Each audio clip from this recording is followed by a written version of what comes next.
Plant यानी पुष्पीय पौधों में लैंगिक प्रजनन। अब इसके बारे में सबसे पहले आपको ये जानकारी होना चाहिए कि सेक्सुअल रिप्रोडक्शन किसको कहते हैं।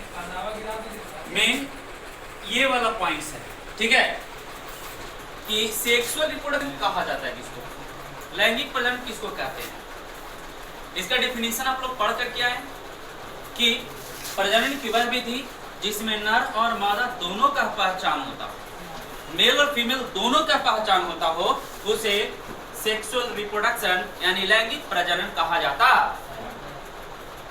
तो यहाँ पे हम फ्लावरिंग प्लांट में पढ़ रहे हैं, पुष्पीय पौधों में पढ़ रहे हैं, तो पुष्पीय पौधों के पास भी क्या मेल फीमेल होता है। तो जब मेल फीमेल दोनों होता है इसके पास, इसीलिए इसे सेक्सुअल रिप्रोडक्शन के अंतर्गत रखा गया। अब हम पुष्पीय पौधों में उस पुष्प के बारे में पढ़ेंगे जिसके पास मेल फीमेल मौजूद और स्पष्ट रूप से दिखता। वो हमारे पास एक है अड़हुल, जिसे इंग्लिश में चाइना रोज के नाम से जानते हैं, और इसे साइंटिफिक नेम हाइबिस्कस रोजा चाइनीसिस के नाम से जाना जाता। अब वही हाइबिस्कस रोजा चाइनीसिस या चाइना रोज जिसे कह रहे हैं, उसका मैं तस्वीर बनाता हूं यहाँ पे, और उसके तस्वीर को देख करके आप अंदाजा कर सकते हैं कि इसके पास कौन कौन से अंग मौजूद होता। फर्स्ट ऑफ ऑल तस्वीर,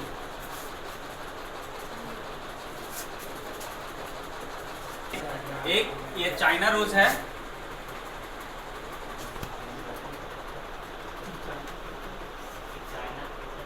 चाइना रोज यानी उड़हुल, हाइबिस्कस रोजा चाइनीसिस इसका साइंटिफिक नेम है। साइंटिफिक नेम हाइबिस्कस रोजा चाइनीसिस,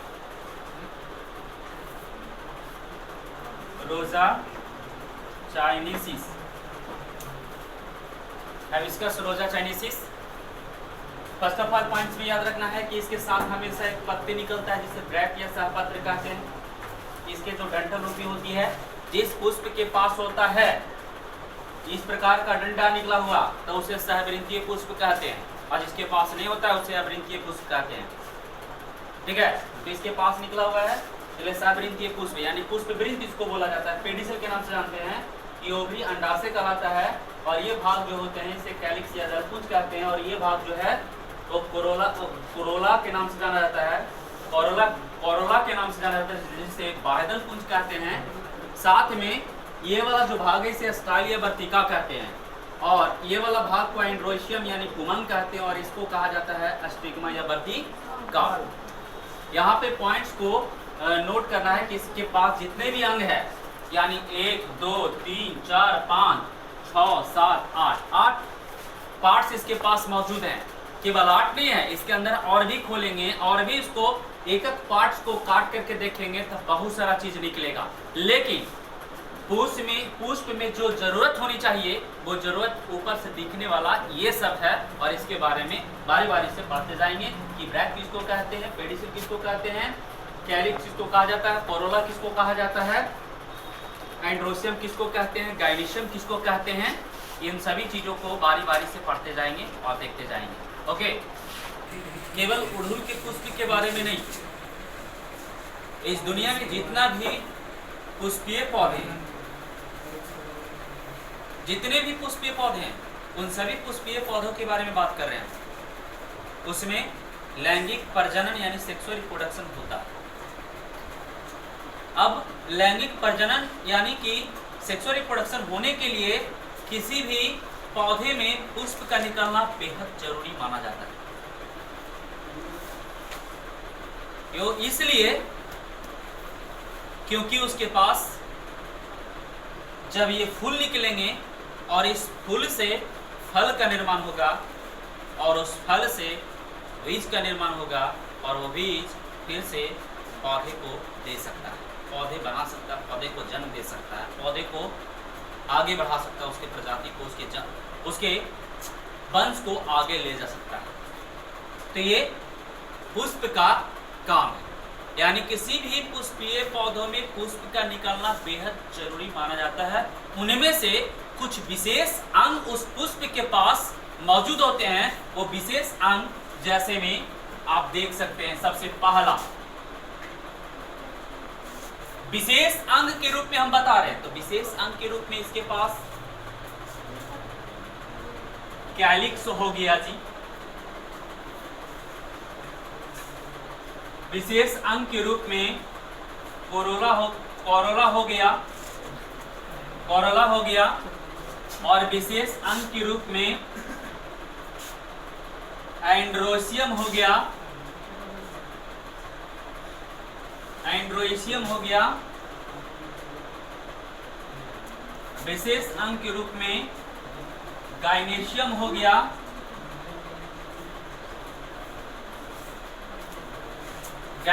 गया, इसे हिंदी में दलपुंज, बाह्यदलपुंज, पुमंग और जयम के नाम से जाना जाता है।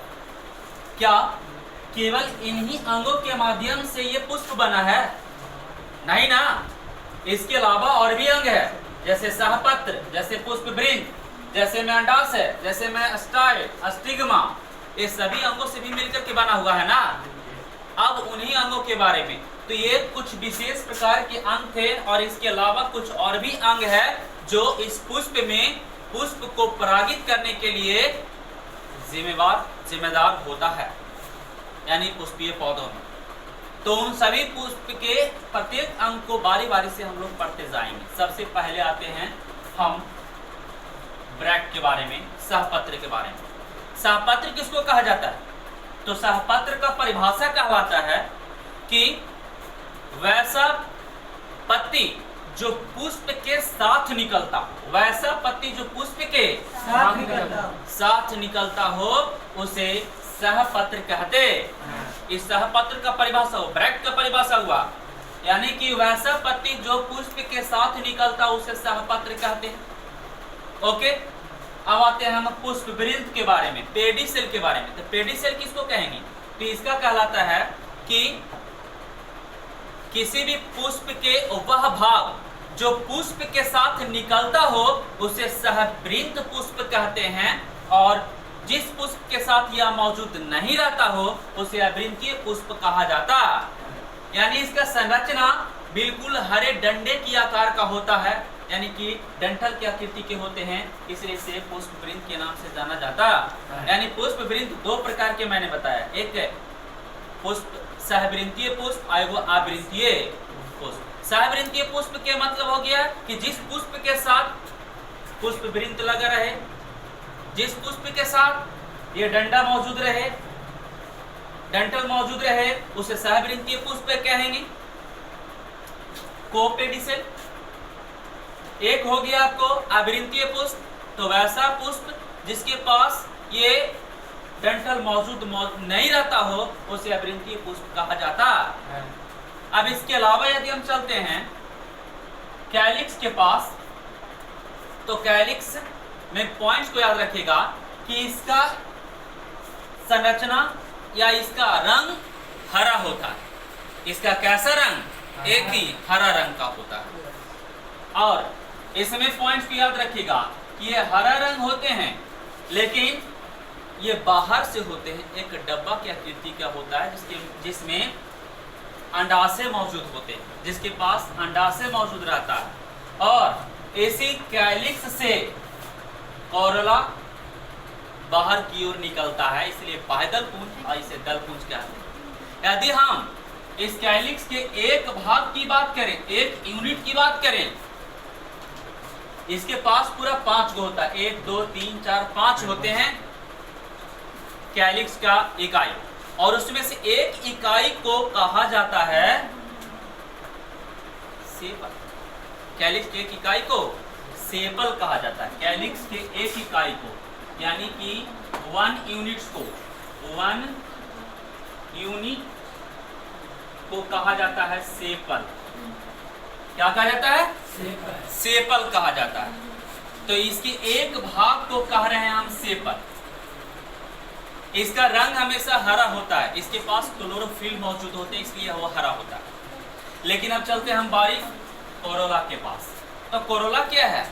ये दलपुंज से निकला हुआ भाग है, जो पुष्प का सबसे खूबसूरत भाग है, जो रंग बिरंगे कलरों में मौजूद होते हैं, विभिन्न प्रकार के रंगों में मौजूद होते हैं। लाल, सफेद, पीला, बैंगनी, काला,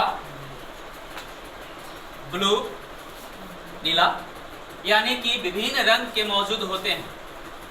इसीलिए इस कोरोला यानी कि बाह्यदल पुंज को देख करके कोई भी जीव इसके प्रति आकर्षित होना शुरू हो जाता है, चाहे वो मनुष्य हो, जानवर हो, पक्षी हो या फिर तितली हो। वो सभी प्राणी जीव इस खूबसूरत पुष्प से प्रेम और खूबसूरत पुष्प के प्रति आकर्षित होने लगता है, क्योंकि इसके पास बाह्यदल पुंज काफी खूबसूरत होते। और ये खूबसूरत होने का राज इसलिए होता है इसके पास, क्योंकि यदि यह नहीं होता तो इस पुष्प के पास परागण करने की क्षमता भी कम होता, नहीं बराबर होता, खूबसूरत नहीं होता। तब खूबसूरत होने के कारण ही इस पुष्प के पास परागण करने की क्षमता अधिक हो जाती है। यानी कोई भी, चाहे वो कीट हो, चाहे वो तितली हो, चाहे वो जंतु हो, चाहे वो जानवर हो, चाहे वो मनुष्य हो, वो सभी एक इसको देखने के बाद इसको छूने की इच्छा रखते हैं और छूने के समय में इसके हाथों में इसके उमंग से पराग निकल करके इसके वर्तिकाग्र पर चला जाता है। तब ऐसे स्थिति में ये पुष्प परागण की क्रिया कर लेता है। तो ये सिस्टम कोरोला के होने के कारण होता। अब आते हैं अगला पॉइंट्स में कि इसके पास स्टाइल है, यानी कि इस ओवरी से निकला हुआ एक डंठल यानी पंप की आकृति के, पतला पंप की आकृति का होता है, जो पुष्प से निकल करके बाहर की ओर उभरता है और दिखता है, बाहर की ओर निकलता है। वो है स्टाइल यानी वर्तिका। एक ट्यूब की आकृति के होते हैं, एक नली की आकृति के होते हैं। इसके अलावा यदि हम वर्तिकाग्र की बात करें तो वर्तिकाग्र यानी स्टिग्मा पुष्प का सबसे टिप्स पार्ट पर होते हैं, यानी शीर्ष पर होते हैं, ऊंचाई पर होते हैं, जिसकी संख्या करीब 5 होते हैं, 1 2 3 4 5 होते हैं स्टिग्मा। ये जो है स्टिग्मा स्त्री अंग है, यानी कि फीमेल फ्लावर का फीमेल पार्ट्स है, फ्लावर का फीमेल पार्ट्स है। ये ओवरी फीमेल पार्ट्स इसको कहते हैं, स्टाइल फीमेल पार्ट्स है, स्टिग्मा फीमेल पार्ट्स है। लेकिन यदि इसका हम देखें मेल पार्ट्स को यानी कि पुरुष अंग को, तो पुमंग है, एंड्रोसियम है। और याद रखिएगा कि हम जब एंड्रोसियम की बात कर रहे हैं तो एंड्रोसियम पुष्प का नर जनन अंग कहलाता। और ये नर जनन अंग परागकण को निर्माण करने का काम करता है, यानी इसका काम है परागकण को निर्माण करना, परागकण को बनाना। परागकण का निर्माण करने वाला यदि कोई है तो वो पुमंग है, पुमंग के माध्यम से होता है। और इसके पास भी 3 विशेष अंग मौजूद होते। इस एंड्रोसियम के पास 3 विशेष अंग होते हैं। वो 3 विशेष अंग कौन कौन है भाई? तो सबसे पहला अंग, दूसरा और तीसरा में। पहला अंग में यदि बात करें हम तो पहला अंग इसका कहलाता है एंथर। क्या कहलाता है? एंथर कहते हैं। पराग कोश इसे हिंदी में कहा जाता है। एंथर को हिंदी में पराग कोश कहते हैं। और दूसरा कहा जाता है फिलामेंट, फिलामेंट जिसे तंतु के नाम से जानते हैं। और एक तीसरा होता है कनेक्टिव, यानी कि संयोजक के नाम से जानते हैं। कनेक्टिव का मतलब संयोजक। अब देखते हैं इसको भी काट करके, बिल्कुल ये इस तरह का दिख रहा था। अब इसको जब काटेंगे तो बिल्कुल इस तरह का दिखेगा, ये इस तरह का दिखेगा, ये बिल्कुल 4 लोब में दिखेगा, ये 4 चैम्बर में दिखता है, ये इस तरह का दिखता है। अब इसमें ये भाग एंथर कहलाया, ये भाग फिलामेंट कहलाया, और जहां से काटा इसको कनेक्टिव कहा जाता है। बात समझ आया? ये एंथर है, फिलामेंट है, ये कनेक्टिव, यानी पराग कोश हो गया, ये तंतु हो गया, और ये इसे संयोजक कहते। तो इसके पास विशेष अंग ये 3 मौजूद होते हैं, जिसको याद रखना है। फिर से मैं बोल रहा हूं आप लोग को कि एंड्रोसियम जो है ये पुष्प का नर जनन अंग कहलाता। इसमें मुख्यतः विशेष 3 अंग मौजूद होते हैं, उनमें एंथर, फिलामेंट, कनेक्टिव। एंथर को हिंदी में परागकोश, फिलामेंट को कहते हैं तंतु और कनेक्टिव को कहा जाता है संयोजक। हम बात कर रहे हैं गायनेशियम की। यदि गायनेशियम की बात कर रहे हैं तो सिंपल सी बात है, इसे हिंदी में जयांग के नाम से जानते हैं। किस चीज के नाम से जानते हैं? जयांग। यानी कि ये जयांग है और जयांग पुष्प में मौजूद होते हैं और ये पुष्प का स्त्री जननांग है। कैसा जननांग? स्त्री जननांग, यानी ये फीमेल पार्ट्स है फ्लावर का। अब फ्लावर का जब ये फीमेल पार्ट्स है तब इसके पास अंडाशय अंडाणु बनाने की क्षमता होगा।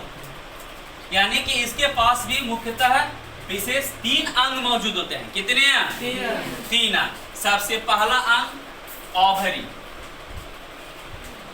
ओवरी जिसे अंडाशय कह रहे हैं। दूसरा अंग जो है वो है आपको अस्टिग्मा। क्या चीज है? अस्टिग्मा, जिसे वर्तिकाग्र कह रहे हैं। और तीसरा है अस्टाई। क्या चीज है? अस्टाई, जिसे हिंदी में वर्तिका कहा जाता है। ये 3 को मिल करके गायनेशियम तैयार करने का काम करता है, जो पुष्प के स्त्री जनन अंग यानी कि फीमेल रिप्रोडक्टिव ऑर्गन कहलाता है। अब सिंपल से पॉइंट्स को याद रखिएगा विद्यार्थी। मैं यहाँ पर एक पॉइंट छोड़ दिए, कोरोला। कोरोला में भी देख रहे हैं कि 5 को भाग है, 1 2 3 4 5 को यूनिट है। 5 ही को दिखेगा आपको चाइना रोज में, ओडोल में 5 को दिखेगा। अब उसमें से हम 1 यूनिट की बात कर रहे हैं, केवल 1 भाग की बात कर रहे हैं, 1 पंखुड़ी की बात कर रहे हैं। हम इसको पंखुड़ी कहा जाता है। तो 1 पंखुड़ी की बात किया जाएगा, 1 यूनिट की बात किया जाएगा, तब उसको कहा जाता है पेटल। क्या कहेंगे? यानी कि 1 unit of Corolla is called petal, यानी पेटल कहलाएगा। क्या कहलाएगा? पेटल कहलाएगा। सवाल फिर से उठता है कि सर पेटल और ये सेपल क्या है? तो पेटल और सेपल को मैंने दिखाया अच्छा से, लेकिन कभी कभी किसी किसी पुष्प में ऐसा भी देखा गया है और इसको रिसर्च किया गया है, खोज किया गया है कि कैलिक्स के 1 इकाई सेपल और कोरोला के 1 इकाई पेटल जब दोनों ने एक दूसरे से फ्यूज कर जाते हैं, यानी संलयन कर जाते हैं, एक दूसरे से मिल जाते हैं, तब एक नया संरचना बनाता है। ये दोनों ने एक दूसरे से टच होकर के मिल जाएगा ना, तो एक नया संरचना बनाएगा जिसे टेपल कहते हैं। क्या कहते हैं? टेपल कहा जाता है। और ये टेपल इस पुष्प के पास मौजूद होता है। यानी कहने का मतलब है इन तीनों में, इन तीनों पॉइंट में तीनों पॉइंट भी आई एकदम मस्ट भी है कि इसमें से एक पूछता है, पूछ देगा कैलिक्स के 1 इकाई को क्या कहेंगे? कैलिक्स के 1 इकाई को क्या कहेंगे? सेपल। और कोरोला के 1 इकाई को क्या कहेंगे? पेटल। और कैलिक्स के 1 इकाई सेपल और कोरोला के 1 इकाई पेटल जब दोनों एक दूसरे से फ्यूज करेंगे तो एक नया संरचना बनेगा जिसे टेपल कहते हैं। ऐसी तरह से आपको जो है क्वेश्चन ऑब्जेक्टिव में पूछा जाएगा। बिल्कुल ओके।